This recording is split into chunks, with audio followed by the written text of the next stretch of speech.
तर इथे एक दृश्य आपण सध्या पाहतोय बाबा सिद्दीकी यांच्या अंत्ययात्रेची। बाबा सिद्दीकी यांची अंत्ययात्रा आता मरीन लाईन्स या परिसरात बडा कब्रस्तान या ठिकाणी जाते आणि यावेळी पोलिसांचा देखील मोठा फौजफाटा यावेळी तैनात असल्याचं सध्या पाहायला मिळतंय। तर ही दोन दृश्य आपण सध्या पाहतोय। एकीकडे बाबा सिद्दीकी यांची अंत्ययात्रा आता बडा कब्रस्तान या ठिकाणी पोहोचते, तर दुसरीकडे थेट दृश्य आपण बडा कब्रस्तान या ठिकाणाहून पाहतोय। अगदी थोड्याच वेळात बाबा सिद्दीकी यांचं पार्थिव बडा कब्रस्तान या ठिकाणी दाखल होईल। यावेळी बाबा सिद्दीकी यांच्या अंत्ययात्रेच्या वेळी कार्यकर्त्यांनी देखील मोठ्या प्रमाणात गर्दी केली होती। कार्यकर्त्यांना आपले अश्रू देखील अनावर झाल्याचं पाहायला मिळालं होतं। इथे दोन दृश्य आपण सध्या पाहतोय, बाबा सिद्दीकी यांच्या अंत्ययात्रेची आणि दुसरी दृश्य बडा कब्रस्तान या ठिकाणाहून अगदी थोड्याच वेळात बाबा सिद्दीकी यांचं पार्थिव हे बडा कब्रस्तान या ठिकाणी दाखल होईल। यावेळी मोठ्या प्रमाणात पोलिसांचा फौजफाटा हा तैनात करण्यात आलाय। यावेळी कार्यकर्त्यांना देखील आपले अश्रू अनावर झाल्याचं पाहायला मिळालं। महाराष्ट्र पोलिसांकडून बाबा सिद्दीकी यांना शासकीय इतमामात मानवंदना देण्यात आली। त्यानंतर त्यांची अंत्ययात्रा ही मरीन लाईन्सकडे रवाना झाली। याच संदर्भात अधिक माहिती देता आपले प्रतिनिधी भूषण शिंदे। भूषण, आता बाबा सिद्दीकी यांचं पार्थिव अगदी काही वेळातच बडा कब्रस्तान या ठिकाणी दाखल होईल का? अधिक अपडेट? नक्कीच माजी मंत्री आणि म्हाडाचे माजी अध्यक्ष असलेले बाबा सिद्दीकी यांची काल हत्या झाली। त्यानंतर त्यांच्यावरती आज अंतिम संस्कार होणार आहेत। शासकीय इतमामात त्यांचे अंतिम संस्कार होत आहेत। त्यांचा जो जनाजा आहे तो अगदीच काही वेळापूर्वी बँड्रा येथील त्यांच्या निवासस्थानाहून निघाला आणि तो आता अगदीच काही क्षणात इथं बडा कब्रिस्तान, जे मरीन लाईन येथील बडा कब्रिस्तान आहे तिथे ते पोहोचत आहे। आणि एकंदर आता आपण पाहू शकतो त्यांचा एक मोठा कॉन्वे सध्या आपल्याला पाहायला मिळत आहे। त्यांचा जनाजा जो आहे तो अगदी पुढच्या त्या संपूर्ण कॉन्वेच्या पुढे आहे आणि मागे अगदी गाड्यांची मोठी रांग आहे। त्यामध्ये मोठा पोलीस बंदोबस्त देखील आहे। त्यांचे अनेक कार्यकर्ते आहेत, त्यांचे अनेक पदाधिकारी आहेत। अशा प्रकारचा मोठा तो कॉन्वे आहे तो आपल्याला सध्या पाहायला मिळत आहे। हा संपूर्ण मरीन लाईनचा जो परिसर आहे सध्या आपल्याला पोलीस छावणीचं जरा संपूर्ण स्वरूप प्राप्त पाहायला मिळत आहे। मोठा पोलीस बंदोबस्त आपल्या संपूर्ण प्रत्येक नाक्यानाकर पाहायला मिळत आहे। अर्थात मोठं व्हीव्हीआयपी मुवमेंट आहे आणि त्यानंतर अगदी त्यांची ज्या प्रकारे काल त्यांची निर्गुण हत्या झाली त्या संपूर्ण पार्श्वभूमीवरती कोणताही अनुचित प्रकार घडू नये यासाठी संपूर्ण हा आपल्याला पोलीस बंदोबस्त पाहायला मिळत आहे। सध्या तरी संपूर्ण जो जनाजा आहे तो अगदीच काही क्षणात या संपूर्ण बडा कब्रिस्तानमध्ये पोहोचत आहे। त्यानंतर शासकीय इतमामात त्यांच्यावरती अंतिम संस्कार देखील होणार आहेत आणि एकंदर त्यांच्या रीतिरिवाजानुसार, त्यांच्या पद्धतीनुसार संपूर्ण रीतिरिवाज होणार आहेत। काही गोष्टी आहेत त्या संपूर्ण होणार आहेत आणि त्यानंतर शासकीय इतमामात त्यांच्यावरती अंतिम संस्कार होणार आहेत आणि त्यानंतर एकंदरच बाबा सिद्दीकी यांना अखेरचा निरोप सध्या देण्यासाठी अनेक कार्यकर्ते, त्यांचे अनेक चाहता वर्ग जो आहे तो आपल्या इथं असलेला पाहायला मिळत आणि मोठी गर्दी आपल्याला पाहायला मिळत आहे। नक्कीच भूषण, खरं तर यावेळी पोलिसांचा मोठा फौजफाटा तैनात आहे। पावसाची साधारण या बडा कब्रस्तान या परिसरात काय स्थिती आहे? नक्कीच काही वेळापूर्वी मुसळधार पाऊस देखील आपल्याला पाहायला मिळाला, मात्र सध्या तरी पावसाने काही विश्रांती घेतलेली आहे। त्यामुळे सध्या तरी पाऊस नाहीये, त्यामुळे याचा कुठेतरी काहीसा फायदा आपल्याला झालेला पाहायला मिळत आहे। कारण कुठेतरी गर्दी तैनात संपूर्ण गर्दी आपल्याला इथे झालेली पाहायला मिळते, त्यामुळे कुठेतरी पोलिसांना देखील ताण वाढला होता। त्यामुळे सध्या पाऊस नसल्यामुळे याचा कुठेतरी काहीसा फायदा झालेला पाहायला मिळत आहे। मात्र सध्या तरी जो जनाजा जो आहे, संपूर्ण जो कॉन्वे आहे तो आपल्याला सध्या इथे पाहायला मिळत आहे आणि एकंदर आता अगदी काही क्षणात त्यांचं जे पार्थिव आहे, बाबा सिद्दीकी यांचं जे पार्थिव आहे ते आपल्याला सध्या इथे पोहोचलं पाहायला मिळतं आणि एकंदर अगदी काही क्षणात त्यांच्या पार्थिवावरती अंतिम संस्कार पार पडतील। त्यानंतर त्यांच्या पार्थिवावरती एक श्रद्धांजली देण्यासाठी संपूर्ण कार्यक्रम पार पडेल। त्यानंतर त्यांचं जे पार्थिव आहे ते अनंतात विलीन झालेलं पाहायला मिळणार आहे। नक्कीच भूषण, यावेळी बाबा सिद्दीकी यांच्या अंत्ययात्रेमध्ये कार्यकर्त्यांनी मोठ्या प्रमाणात गर्दी केल्याचं पाहायला मिळालंय। यामध्ये कोणकोणते राजकीय नेते आलेत का? या संदर्भात काय अधिक माहिती? नक्कीच बाबा सिद्दीकी यांचं जे कारकीर्द पाहिली जर साधारण 2004 ते 2008 पर्यंत ते स्वतः राज्यमंत्री होते, त्यानंतर ते अगदी म्हाडाचे माजी अध्यक्ष देखील होते। त्यामुळे त्यांची मोठी कारकीर्द पाहायला मिळते। त्यासोबतच राजकीय दृष्ट्या त्यांचं काम मोठं होतंच, मात्र त्यात सुद्धा अगदी चित्रपटसृष्टीमध्ये सुद्धा त्यांचे काही संबंध होते। त्यांचे अनेक गोष्टी त्यांच्या तिथे आपल्याला पाहायला मिळतात, त्यांचे अनेक ऋणानुबंध आपल्याला जुळलेले पाहायला मिळतात। त्यामुळे अगदीच काल सलमान खान सुद्धा त्यांचं पार्थिव जिथे होते तिथे आपल्याला आलेला पाहायला मिळाला आणि कुठेतरी संपूर्ण बॉलिवूड सुद्धा आपल्याला काहीसं हळहळ झालेलं पाहायला मिळालं. त्यामुळे त्यांची कारकीर्द मोठी मानली जात आहे. त्यामुळे एकंदर आज सुद्धा त्यांचे अनेक चाहता वर्ग आहे, त्यांचा कार्यकर्त्यांचा मोठा वर्ग आहे, अनेक मोठी गर्दी आपल्याला इथं पाहायला मिळत आहे.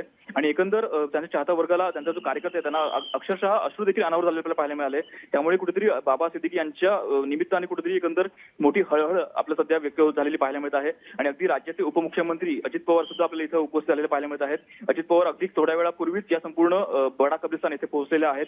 आणि एकंदर काही दिवसापूर्वीच अजित पवार यांच्या राष्ट्रवादी काँग्रेस पक्षामध्ये बाबा सिद्दीकी यांनी पक्षप्रवेश केला होता आणि अगदीच काही दिवसातच त्यांच्या अशा प्रकारे निर्घृण हत्या होते. हे अगदी दुःखद अशी प्रकारची मोठी घटना आहे. त्यामुळे एक मोठी हळहळ स्वतः उपमुख्यमंत्री अजित पवार यांनी व्यक्त केलेली आहे. आणि एकंदर सध्या थोड्याच वेळात बाबा सिद्दीकी यांचं पार्थिव जे आहे ते काही क्षणात इथं बडा कब्रिस्तान इथे पोहोचत आहे आणि एकंदर त्यांच्यावरती अंतिम संस्कार पार पडतील. नक्कीच भूषण, साधारण किती वेळात बाबा सिद्दीकी यांचं पार्थिव आता बडा कब्रस्तान या ठिकाणाहून पोहोचेल? आता अंत्ययात्रा नक्की कुठे, या संदर्भात काय अधिक माहिती? नक्कीच बाबा सिद्दीकी यांचा जे पार्थिव आहे, त्यांचा जो जनाजा आहे तो आता अगदीच बडा कब्रिस्तानच्या गेटवरती पोहोचलेला आहे. आणि सध्या गेटमधून आत जाण्याची प्रक्रिया सुरू आहे आणि एकंदर मोठी गर्दी आहे, मोठा पोलीस बंदोबस्त आहे.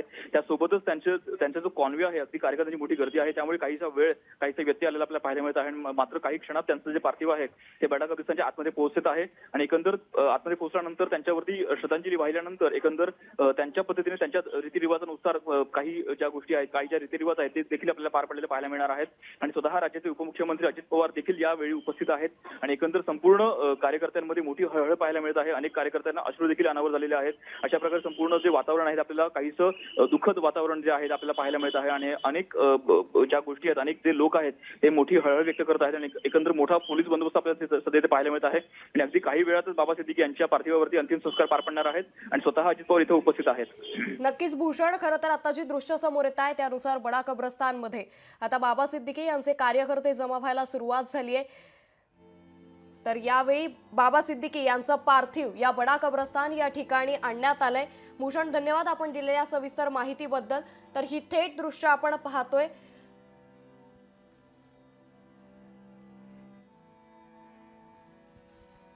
तर अगदी जवळच्या आणि मोजक्या नातेवाईकांच्या उपस्थितीत बाबा सिद्दीकी यांचं पार्थिव बडा कब्रस्तान या ठिकाणी आणण्यात आलंय आणि शासकीय इतमामात बाबा सिद्दीकी यांचा दफनविधी हा पार पडतोय.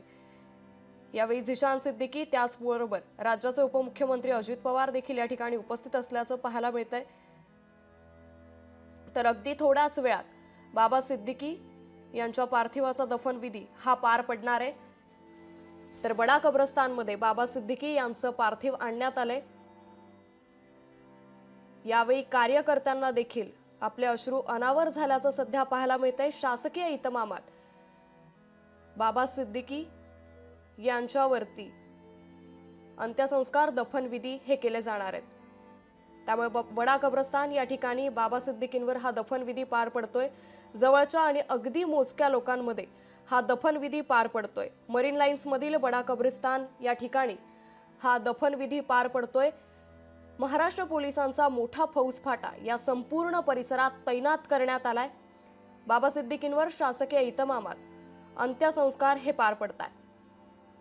तर बाबा सिद्दीकींच्या पार्थिवावर अगदी थोड्याच वेळात दफनविधी हा होणार आहे. बडा कब्रस्तान या ठिकाणी बाबा सिद्दीकींवर हा दफनविधी पार पडतोय. तर यावेळी झिशान सिद्दीकी यांना देखील आपले अश्रू अनावर झाल्याचं सध्या पाहायला मिळतंय. ही थेट दृश्य आपण पाहतोय बडा कब्रस्तान या ठिकाणाहून. बडा कब्रस्तान या ठिकाणी बाबा सिद्दीकी यांचं पार्थिव आता दाखल झालंय. बाबा सिद्दीकी यांच्यावरती आता दफनविधी हा सध्या पार पडतोय. शासकीय इतमामात बाबा सिद्दीकींवरती अंत्यसंस्कार केले जात आहेत. यावेळी मोठ्या प्रमाणात कार्यकर्त्यांनी गर्दी केल्याचं सध्या पाहायला मिळतंय. मात्र जवळच्या आणि काही मोजक्याच नातेवाईकांना, जवळच्या लोकांना या बडा कब्रस्तान या परिसरात प्रवेश देण्यात आलाय. आणि या जवळच्या नातेवाईकांमध्येच आता बाबा सिद्दीकी यांचा दफनविधी हा पार पडतोय. थेट दृश्य आपण सध्या बडा कब्रस्तान या ठिकाणाहून पाहतोय. बाबा सिद्दीकी यांचं पार्थिव आता या ठिकाणी आणण्यात आलंय. मरीन लाईन्स मधील बडा कब्रिस्तानमध्ये बाबा सिद्दीकी यांच्यावरती हा दफनविधी पार पडतोय. यावेळी महाराष्ट्र पोलिसांचा मोठा फौजफाटा या ठिकाणी तैनात करण्यात आलाय. असद ओवैसी साहब से हम लोगों की एतज़ात हैं, बट जो उनका कंसर्न है जो बात महाराष्ट्र के पूर्व मुख्यमंत्री जी ने भी करी है, जो अन्य नेता भी कर रहे हैं जो एनडीए में हैं। आप ये सोचिए कि ऐसा कोई खतरनाक चेहरा, जबकि बाबा सिद्दीकी जी ने इस पूरी घटना के बारे में महाराष्ट्र पुलिस को अवगत कराया था और उनको दोस्तों के दोस्त माना जाता है। बीजेपी हो या कोई भी पार्टी हो, सब उनकी इज्जत करते हैं। ऐसे शख्स को हम नहीं बचा पाए तो आम आदमी की सुरक्षा महाराष्ट्र में क्या होगी? तो सवाल ये है कि ये जो गुजरात की जेल में बैठ के जो षड्यंत्र चल रहा है या जो लोग इसको इस्तेमाल कर रहे हैं, उन चेहरों को बेनकाब करने के लिए इस देश की सरकार को अपना स्टैंड क्लियर करना चाहिए। ये हर बार एक हत्या करवा के आप उसका वीडियो फुटेज चलवाएंगे, उसको महात्मा बनाएंगे, ये देश पर कलंक बन गया है। और महाराष्ट्र की पुलिस तो इस मुल्क की सबसे प्रोफेशनल पुलिस फोर्स है ऐसे लोगों की सफाई करने के लिए। तो हमें लगता है कि इसमें कोई देर न करते हुए सरकार को अपना जो इकबाल है वो दिखा देना चाहिए। एक सवाल दिल्ली से जुड़ा हुआ हालांकि वो लोकशाही मराठी ऐका, पहा, जागरूक रहा।